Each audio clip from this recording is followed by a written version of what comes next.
Hello viewers, আসসালামু আলাইকুম। তৈরি করব বাটা মাছের ঝোল। এই রেসিপিটি আপনি আপনার রেগুলার রান্নায় অনেক কম সময়ে সবচেয়ে বেশি স্বাদে তৈরি করে নিতে পারেন। তো চলুন দেখে আসি রেসিপিটি। তো আমি এখানে পেঁয়াজ কুচি করে কেটে নিয়েছি, দিয়ে দিব তেলে। তো পেঁয়াজটা কয়েক সেকেন্ড ভেজে নেওয়ার যখন এ পর্যায়ে আসবে, দিয়ে দিব এখানে জিরা বাটা দিয়ে এটাকে আমি আরও কয়েক সেকেন্ড ভেজে নিব, যেন মশলার কাঁচা স্মেলটা চলে যায়। তো যখন এ পর্যায়ে আসবে তখন দিয়ে দিব স্বাদ মতো লবণ, দিয়ে দিব এখানে হলুদ গুঁড়ো, দিয়ে দিব স্বাদ মতো মরিচ গুঁড়ো। সবগুলো উপাদান খুব ভালো মতো মিক্সড করে আরও কয়েক সেকেন্ড ভেজে নিব। তারপর দিয়ে দিব এখানে কালো জিরা। তো এই কালো জিরার অ্যারোমা মাছের টেস্টকে আরও বাড়িয়ে দেয়। তো আরও কয়েক সেকেন্ড ভেজে নিব। তারপরে অ্যাড করব এখানে টমেটো কুচি দিয়ে আমি এখানে দিয়ে দিব পানি। তো এখানে অল্প পরিমাণ পানি অ্যাড করতে হবে।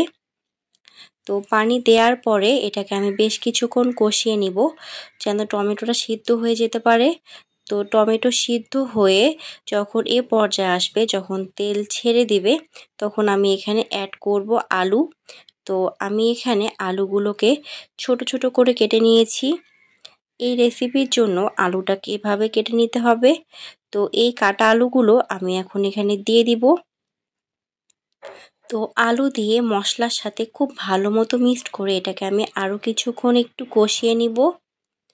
তো এ পর্যায়ে আসলে এখানে অ্যাড করব পানি। তো পানি দিয়ে এগুলোকে সিদ্ধ করতে দিয়ে দিব। তো এটা সিদ্ধ হতে হতেই ততক্ষণ আমি মাছ ভেজে নিব। তো নিয়েছি আমি এখানে বাটা মাছ। এই মাছগুলোকে আমি লবণ হলুদ দিয়ে মেখে রেখেছিলাম। তো তেল একদম গরম করে নিতে হবে। তেল গরম করে দিয়ে দিব এখানে মাছগুলোকে। গরম তেলে মাছগুলোকে ছেড়ে দিলে কড়াইয়ের সাথে মাছ লেগে যাবে না। দেখতেই পাচ্ছেন কত ইজিলি মাছগুলো উঠে আসছে। তো এ পর্যায়ে আসলে মাছগুলোকে আমি উল্টিয়ে দিব। মাছের দুই সাইড এভাবে লাল করে ভেজে নিতে হবে। তেল গরম করাতে একটিও মাছ কড়াইতে লেগে যায়নি এবং খুব সুন্দর করে উঠে এসেছে। তো মাছ ভাজা রেডি, ততক্ষণে এটাও সিদ্ধ হয়ে গিয়েছে। তো এ পর্যায়ে আসলে আমি এরকম একটি চামচের সাহায্যে আলুগুলোকে এভাবে একটু ভেঙে নিব।